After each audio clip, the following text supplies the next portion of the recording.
Arsène Lupin vs. Herlock Sholmes. Light in the Darkness by Maurice Leblanc. Translated by George Moorhead. Read by Beau McKenna. However well-tempered a man's character may be, and Herlock Sholmes is one of those men over whom ill fortune has little or no hold, there are circumstances wherein the most courageous combatant feels the necessity of marshalling his forces before risking the chances of a battle. "I shall take a vacation today," said Sholmes. "And what shall I do?" asked Wilson. "You, Wilson? Let me see. You can buy some underwear and linen to replenish our wardrobe while I take a rest." "Very well, Sholmes. I will watch while you sleep." Wilson uttered these words with all the importance of a sentinel on guard at the outpost, and therefore exposed to the greatest danger. His chest was expanded, his muscles were tense. Assuming a shrewd look, he scrutinized, officially, the little room in which they had fixed their abode. "Very well, Wilson, you can watch. I shall occupy myself in the preparation of a line of attack more appropriate to the methods of the enemy we are called upon to meet. Do you see, Wilson, we have been deceived in this fellow Lupin? My opinion is that we must commence at the very beginning of this affair. And even before that, if possible.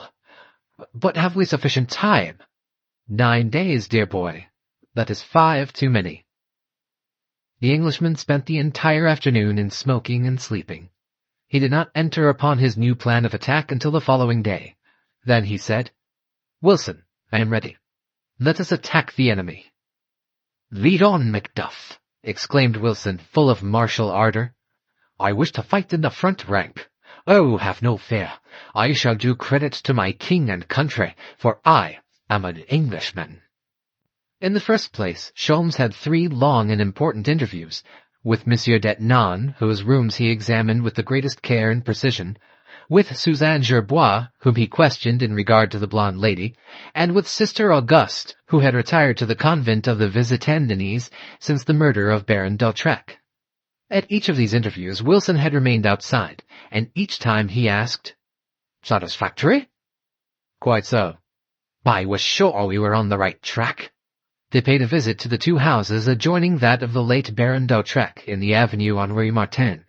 Then they visited the Rue Clapeyron, and while he was examining the front of number 25, Sholmes said, "All these houses must be connected by secret passages, but I can't find them." For the first time in his life, Wilson doubted the omnipotence of his famous associate. Why did he now talk so much and accomplish so little? "Why?" exclaimed Sholmes in answer to Wilson's secret thought.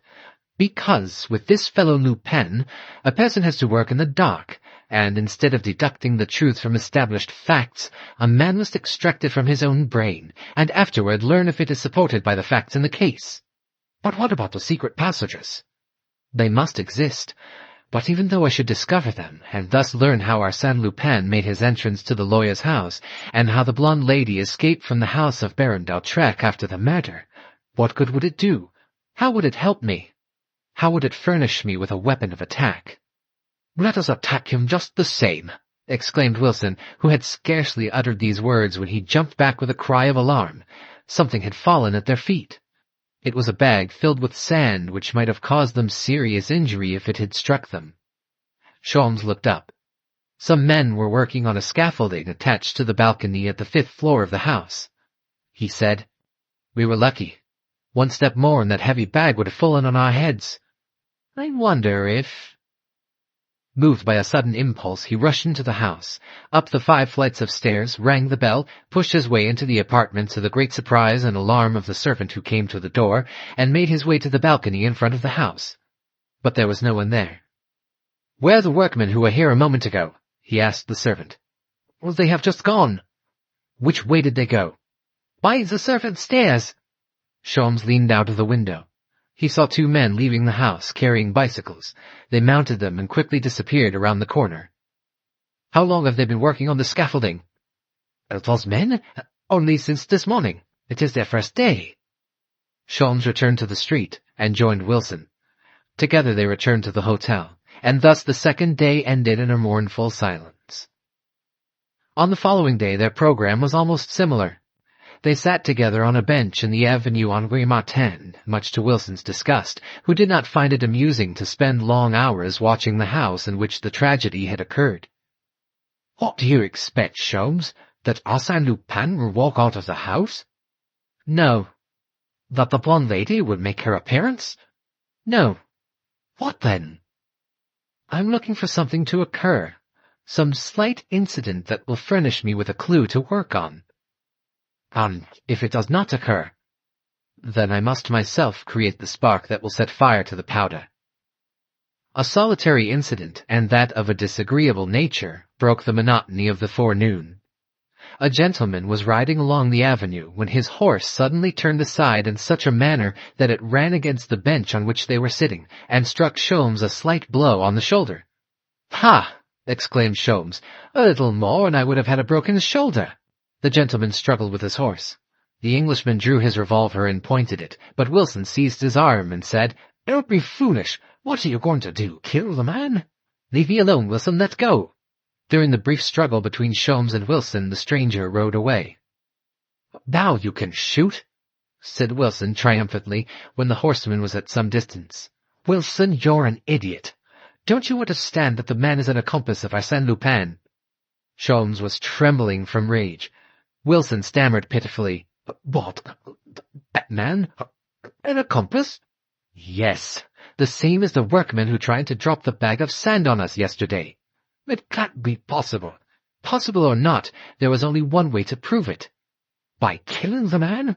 "No, by killing the horse. If you hadn't grabbed my arm, I should have captured one of Lupin's accomplices. Now do you understand the folly of your act?" Throughout the afternoon, both men were morose. They did not speak a word to each other. At 5 o'clock they visited the Rue Clapeyron, but were careful to keep at a safe distance from the houses. However, 3 young men who were passing through the street, arm in arm, singing, ran against Sholmes and Wilson and refused to let them pass. Sholmes, who was in an ill humor, contested the right of way with them. After a brief struggle, Sholmes resorted to his fists. He struck one of the men a hard blow on the chest, another a blow in the face, and thus subdued 2 of his adversaries. Thereupon the 3 of them took to their heels and disappeared. "Ah!" exclaimed Sholmes. "That does me good. I needed a little exercise." But Wilson was leaning against the wall. Sholmes said, "What's the matter, old chap? You're quite pale." Wilson pointed to his left arm, which hung inert, and stammered, "I don't know what it is. My arm pains me." "Very much? Is it serious?" "Yes, I'm afraid so." He tried to raise his arm, but it was helpless. Sholmes felt it, gently at first, then in a rougher way, to see how badly it was hurt, he said. He concluded that Wilson was really hurt, so he led him to a neighboring pharmacy, where a closer examination revealed the fact that the arm was broken and that Wilson was a candidate for the hospital. In the meantime, they bared his arm and applied some remedies to ease his suffering. "Come, come, old chap, cheer up," said Sholmes, who was holding Wilson's arm. "In 5 or 6 weeks you'll be all right again. But I will pay them back, the rascals. Especially Lupin, for this is his work. No doubt of that. I swear to you, if ever—" He stopped suddenly, dropped the arm, which caused Wilson such an access of pain that he almost fainted, and, striking his forehead, Sholmes said, "Wilson, I have an idea. You know, I have one occasionally." He stood for a moment, silent, with staring eyes, and then muttered in short, sharp phrases, "Yes, that's it. That would explain all. Right at my feet. And I didn't see it. Ah, parbleu, I should have thought of it before.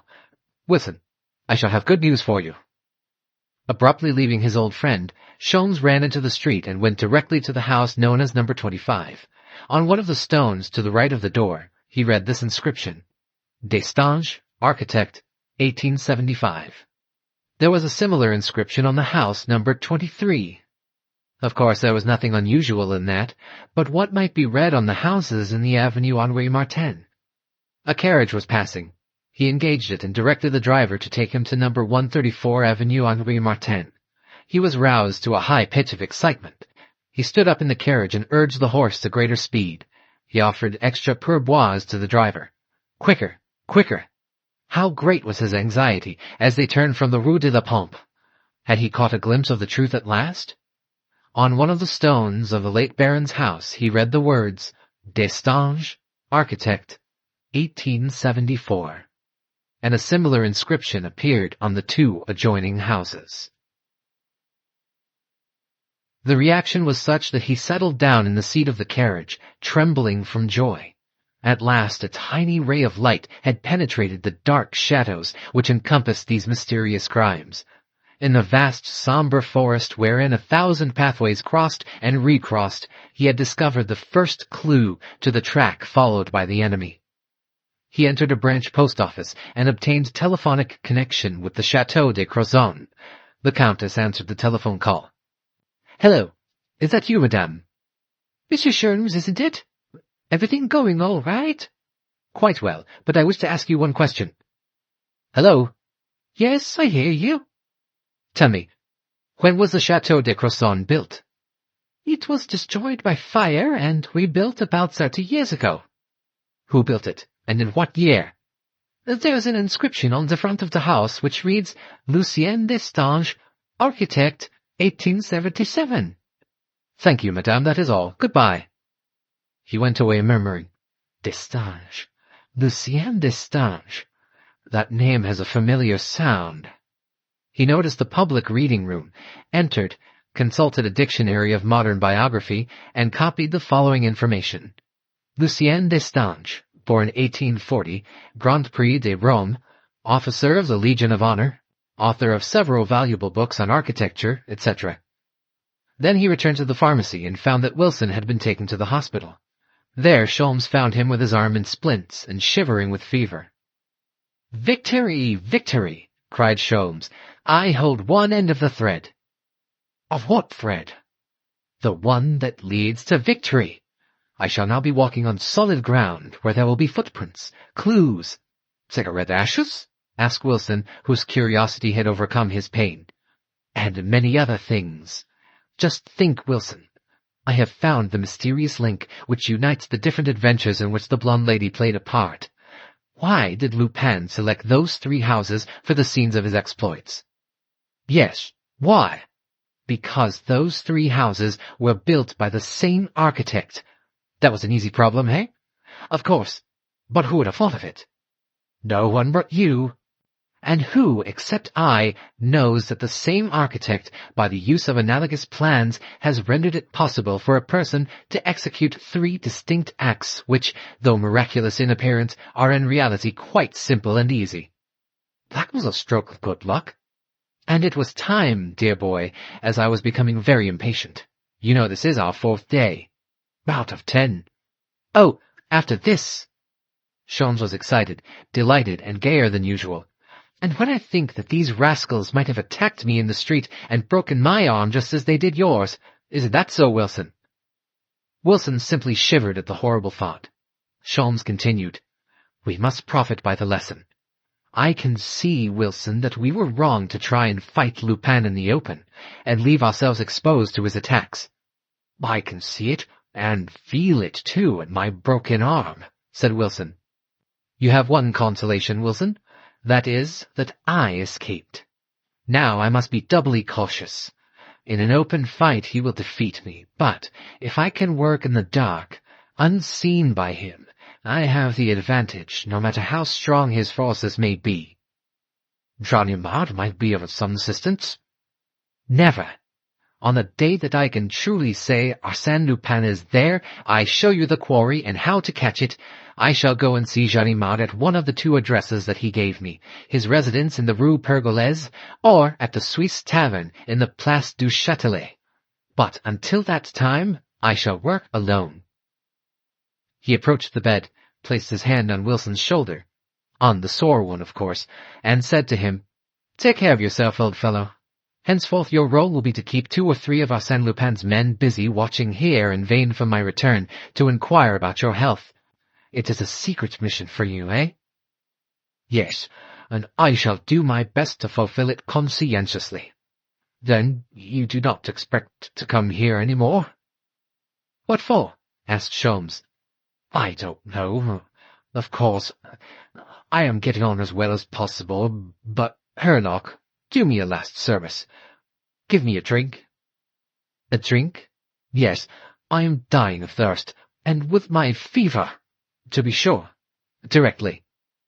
He made a pretense of getting some water, perceived the package of tobacco, lighted his pipe, and then, as if he had not heard his friend's request, he went away, whilst Wilson uttered a mute prayer for the inaccessible water. Monsieur Destange. The servant eyed from head to foot the person to whom he had opened the door of the house, the magnificent house that stood at the corner of the Place Malesherbes and the Rue Montchanin. And at the sight of the man with grey hairs, badly shaved, dressed in a shabby black coat, with a body as ill-formed and ungracious as his face, he replied with the disdain which he thought the occasion warranted.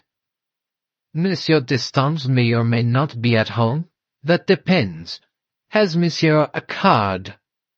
Monsieur did not have a card, but he had a letter of introduction, and, after the servant had taken the letter to Monsieur Destange, he was conducted into the presence of that gentleman, who was sitting in a large circular room, or rotunda, which occupied one of the wings of the house. It was a library, and contained a profusion of books and architectural drawings.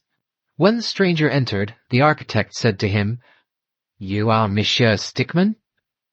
"Yes, monsieur." "My secretary tells me that he is ill, and has sent you to continue the general catalogue of the books which he commenced under my direction, and more particularly the catalogue of German books. Are you familiar with that kind of work?" "Yes, monsieur, quite so," he replied, with a strong German accent. Under those circumstances the bargain was soon concluded, and Monsieur Destange commenced work with his new secretary. Herlock Sholmes had gained access to the house. In order to escape the vigilance of Arsène Lupin and gain admittance to the house occupied by Lucien Destange and his daughter Clotilde, the famous detective had been compelled to resort to a number of stratagems, and under a variety of names, to ingratiate himself into the good graces and confidence of a number of persons, in short, to live, during 48 hours, a most complicated life. During that time he had acquired the following information. Monsieur Destange, having retired from active business on account of his failing health, now lived amongst the many books he had accumulated on the subject of architecture. He derived infinite pleasure in viewing and handling those dusty old volumes. His daughter Clotilde was considered eccentric. She passed her time in another part of the house and never went out. "Of course," Sholmes said to himself, as he wrote in a register the titles of the books which Monsieur Destange dictated to him, "all that is vague and incomplete, but it is quite a long step in advance. I shall surely solve one of these absorbing problems. Is Monsieur Destange associated with Arsène Lupin? Does he continue to see him? Are the papers relating to the construction of the 3 houses still in existence? Will those papers not furnish me with the location of other houses of similar construction, which Arsène Lupin and his associates will plunder in the future? Monsieur Destange, an accomplice of Arsène Lupin, that venerable man, an officer of the Legion of Honor, working in league with a burglar. Such an idea was absurd. Besides, if we concede that such a complicity exists, how could Monsieur Destange 30 years ago have possibly foreseen the thefts of Arsène Lupin, who was then an infant? No matter, the Englishman was implacable. With his marvelous scent, and that instinct which never fails him, he felt that he was in the heart of some strange mystery. Ever since he first entered the house, he had been under the influence of that impression, and yet he could not define the grounds on which he based his suspicions. Up to the morning of the second day he had not made any significant discovery. At 2 o'clock of that day he saw Clotilde Destange for the first time. She came to the library in search of a book. She was about 30 years of age, a brunette, slow and silent in her movements, with features imbued with that expression of indifference which is characteristic of people who live a secluded life. She exchanged a few words with her father, and then retired, without even looking at Sholmes. The afternoon dragged along monotonously. At 5 o'clock, Monsieur Destange announced his intention to go out. Sholmes was alone on the circular gallery that was constructed about 10 feet above the floor of the rotunda. It was almost dark. He was on the point of going out, when he heard a slight sound, and, at the same time, experienced the feeling that there was someone in the room. Several minutes passed before he saw or heard anything more. Then he shuddered. A shadowy form emerged from the gloom, quite close to him, upon the balcony. It seemed incredible. How long had this mysterious visitor been there? Whence did he come? The strange man descended the steps and went directly to a large oaken cupboard. Sholmes was a keen observer of the man's movements. He watched him searching amongst the papers with which the cupboard was filled. What was he looking for? Then the door opened and Mademoiselle Destange entered, speaking to someone who was following her. "So you have decided not to go out, father? Then I will make a light. 1 second. Do not move." The strange man closed the cupboard and hid in the embrasure of a large window, drawing the curtains together. Did Mademoiselle Destange not see him? Did she not hear him? Calmly she turned on the electric lights. She and her father sat down close to each other. She opened a book she had brought with her and commenced to read. After the lapse of a few minutes, she said, "Your secretary has gone?" "Yes, I don't see him." "Do you like him as well as you did at first?" she asked, as if she were not aware of the illness of the real secretary and his replacement by Stickman. "Oh, yes." Monsieur Destange's head bobbed from one side to the other. He was asleep. The girl resumed her reading.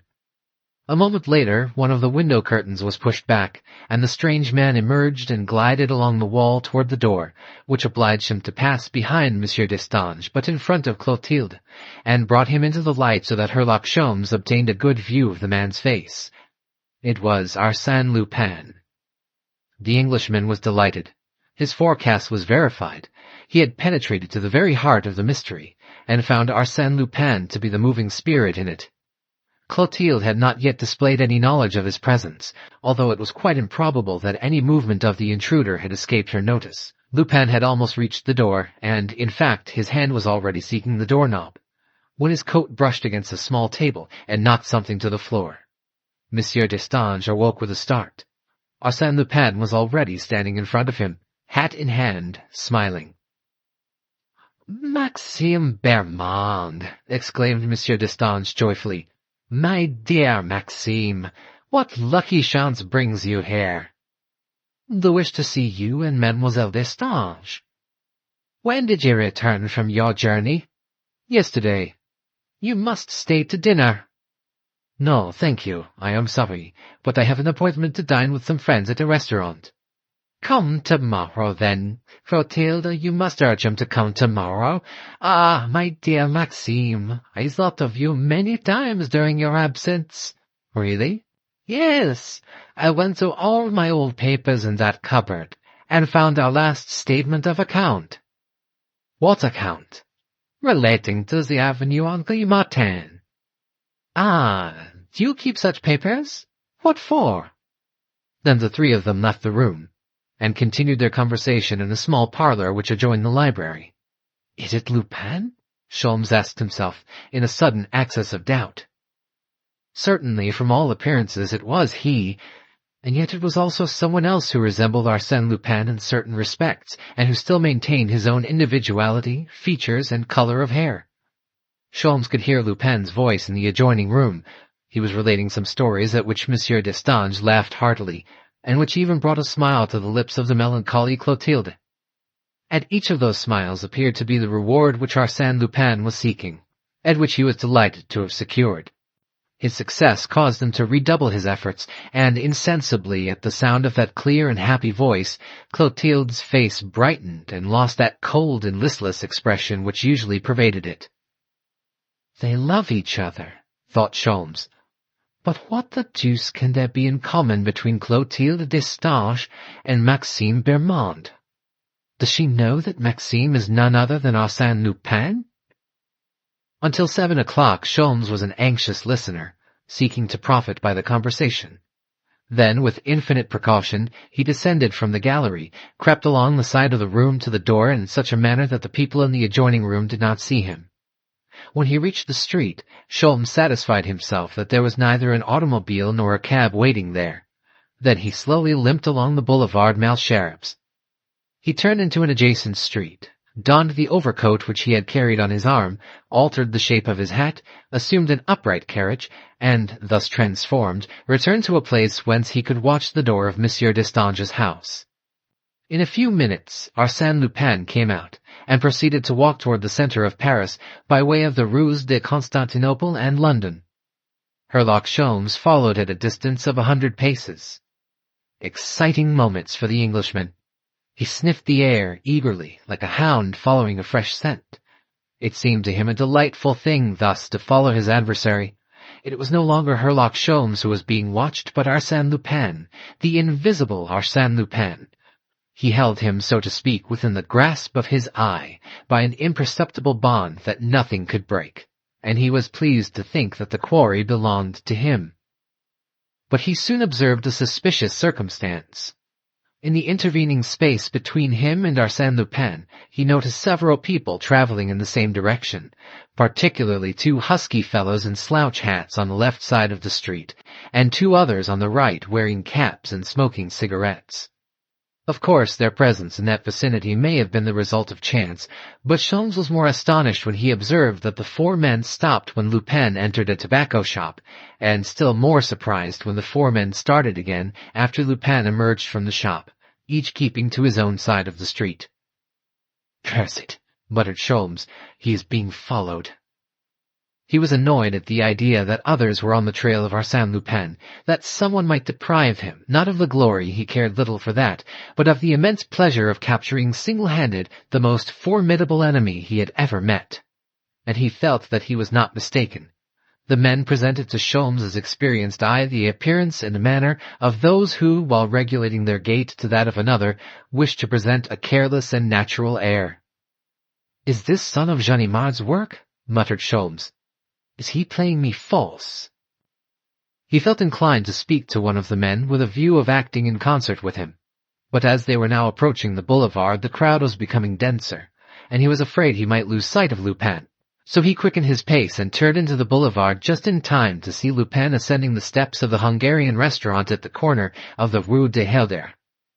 The door of the restaurant was open, so that Sholmes, while sitting on a bench on the other side of the boulevard, could see Lupin take a seat at a table, luxuriously appointed and decorated with flowers, at which 3 gentlemen and 2 ladies of elegant appearance were already seated, and who extended to Lupin a hearty greeting.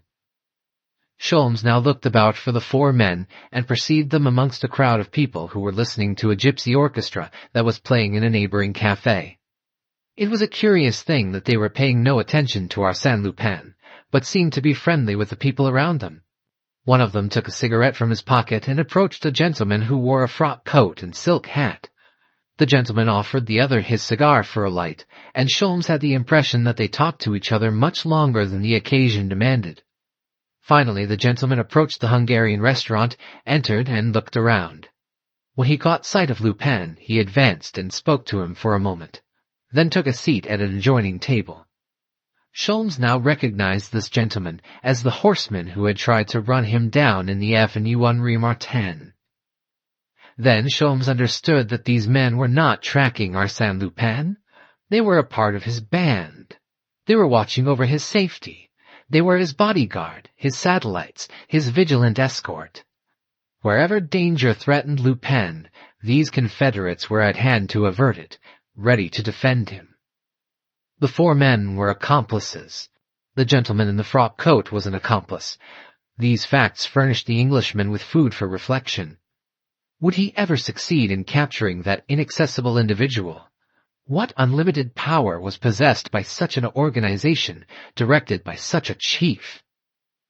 He tore a leaf from his notebook, wrote a few lines in pencil, which he placed in an envelope, and said to a boy about 15 years of age who was sitting on the bench beside him, "Here, my boy, take a carriage and deliver this letter to the cashier of the Swiss Tavern, Place du Châtelet. Be quick." He gave him a 5-franc piece. The boy disappeared. A half-hour passed away.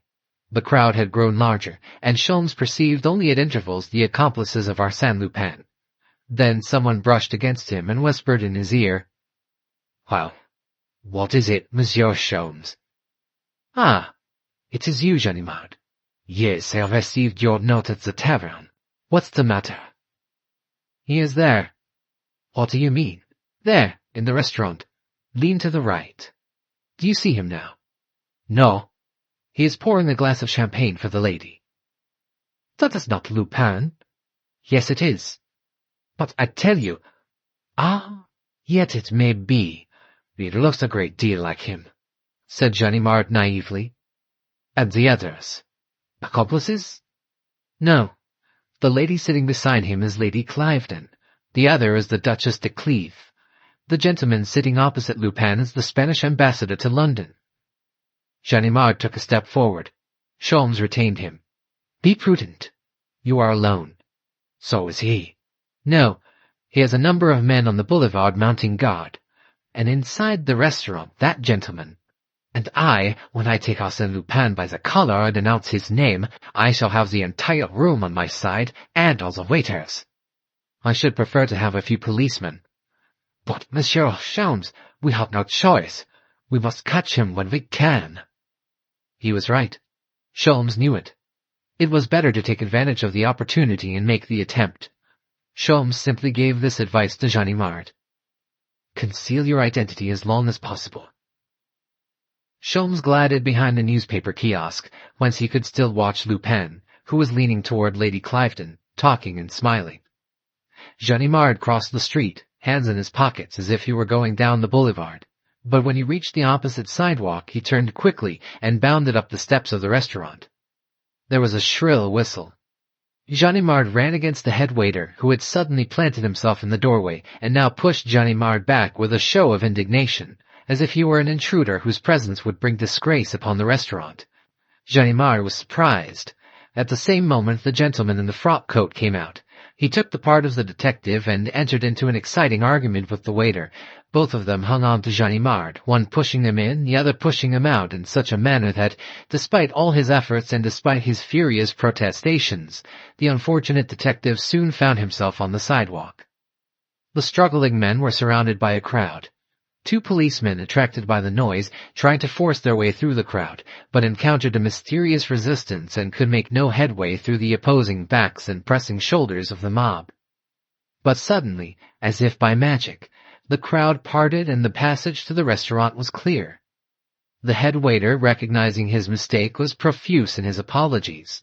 The gentleman in the frock coat ceased his efforts on behalf of the detective, the crowd dispersed, the policemen passed on, and Ganimard hastened to the table at which the 6 guests were sitting. But now there were only 5. He looked around. The only exit was the door.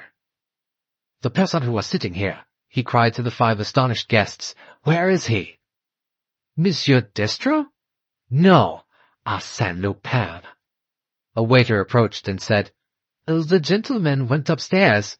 Ganimard rushed up in the hope of finding him. The upper floor of the restaurant contained private dining rooms and had a private stairway leading to the boulevard. "No use looking for him now," muttered Ganimard. "He is far away by this time." He was not far away. 200 yards at most, in the Madeleine Bastille omnibus, which was rolling along very peacefully with its 3 horses across the Place de l'Opéra toward the Boulevard des Capucins. 2 sturdy fellows were talking together on the platform. On the roof of the omnibus near the stairs an old fellow was sleeping. It was Herlock Sholmes. With bobbing head, rocked by the movement of the vehicle, the Englishman said to himself, "If Wilson could see me now, how proud he would be of his collaborator." Bah! It was easy to foresee that the game was lost as soon as the man whistled. Nothing could be done but watch the exits and see that our man did not escape. Really, Lupin makes life exciting and interesting. At the terminal point, Herlock Sholmes, by leaning over, saw Arsène Lupin leaving the omnibus, and as he passed in front of the men who formed his bodyguard, Sholmes heard him say, "À l'étoile." "À l'étoile, exactly, a rendezvous. I shall be there," thought Sholmes. "I will follow the 2 men." Lupin took an automobile, but the men walked the entire distance, followed by Sholmes. They stopped at a narrow house, number 40 Rue Chalgrin, and rang the bell. Sholmes took his position in the shadow of a doorway, whence he could watch the house in question. A man opened one of the windows of the ground floor and closed the shutters, but the shutters did not reach to the top of the window. The impost was clear. At the end of 10 minutes, a gentleman rang at the same door, and a few minutes later another man came. A short time afterward, an automobile stopped in front of the house, bringing 2 passengers, Arsène Lupin and a lady concealed beneath a large cloak and a thick veil. "The blonde lady, no doubt," said Sholmes to himself, as the automobile drove away. Herlock Sholmes now approached the house, climbed to the window ledge, and, by standing on tiptoe, he was able to see through the window above the shutters. What did he see? Arsène Lupin, leaning against the mantel, was speaking with considerable animation. The others were grouped around him, listening to him attentively. Amongst them, Sholmes easily recognized the gentleman in the frock coat, and he thought one of the other men resembled the head waiter of the restaurant. As to the blonde lady, she was seated in an armchair with her back to the window. "They are holding a consultation," thought Sholmes. "They are worried over the incident at the restaurant and are holding a council of war. Ah, what a master stroke it would be to capture all of them at one fell stroke." One of them having moved toward the door, Sholmes leaped to the ground and concealed himself in the shadow. The gentleman in the frock coat and the head waiter left the house. A moment later, a light appeared at the windows of the first floor, but the shutters were closed immediately, and the upper part of the house was dark as well as the lower. "Lupin and the woman are on the ground floor. The 2 confederates live on the upper floor," said Sholmes. Sholmes remained there the greater part of the night, fearing that if he went away, Arsène Lupin might leave during his absence.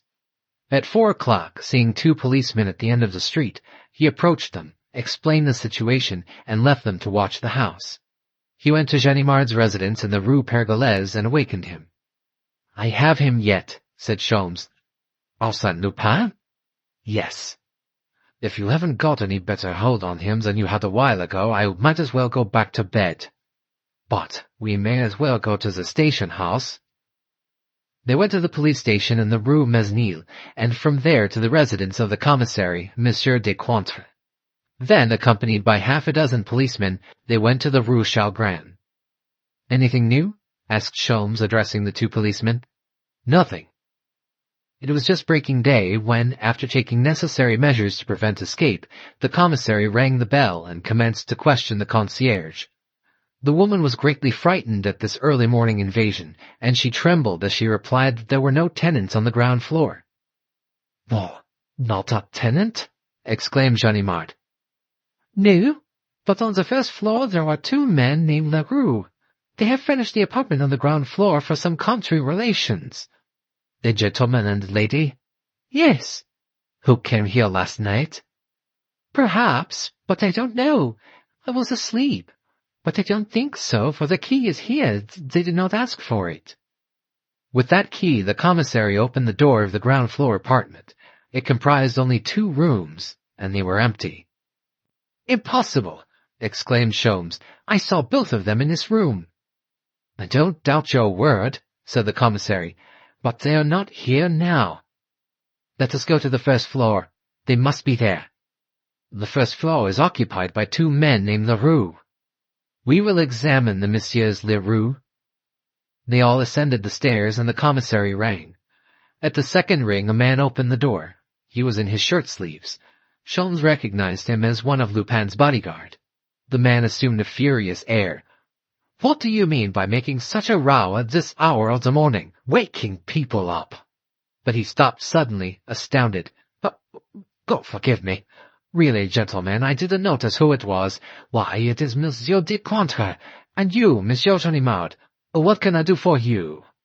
Ganimard burst into an uncontrollable fit of laughter, which caused him to bend double and turn black in the face. "It is you, Leroux," he stammered. "Oh, this is too funny. Leroux, an accomplice of Arsène Lupin. Oh, I shall die. And your brother, Leroux, where is he?" "Edmond," called the man, "it is Ganimard who has come to visit us." Another man appeared, and at sight of him, Ganimard's mirth redoubled. Oh, we had no idea of this. Ah, my friends, you're in a bad fix now. Who would have ever suspected it?" Turning to Sholmes, Ganimard introduced the man. Victor Leroux, a detective from our office, one of the best men in the Iron Brigade. Edwin Leroux, chief clerk in the Anthropometric Service. End of Arsène Lupin vs. Herlock Sholmes. Light in the Darkness by Maurice Leblanc. Translated by George Moorhead. Read by Bo McKenna.